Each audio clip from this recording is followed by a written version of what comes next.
परिक्रमा प्रकल्प भावे पुरी सहरर बहु विकास होइछि बोली प्रचार चलिछि।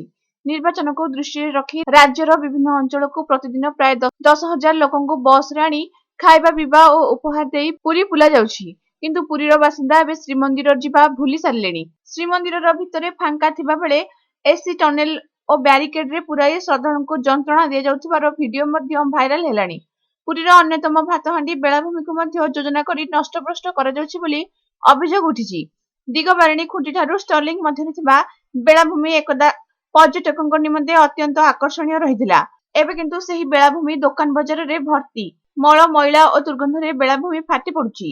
किछि वर्ष पूर्वे सीआरजे आईन अनुसार समुद्र कूलरू एक छत्ता रेस्टोरेंट और एक मंच को उच्छेद कर दिया जायतिला। एबे सेही बेलाभूमि रे किछि घर निर्माण चलिछि। दोकान और बाड़ आदि कारणरू रास्ता को एबे समुद्र प्रायतः दृश्यमान हेउनथिबा बेले एही गृहगुड़िक समुद्र दृश्य को संपूर्ण घोड़ाई पकाइबार आशंका सृष्टि होइछि।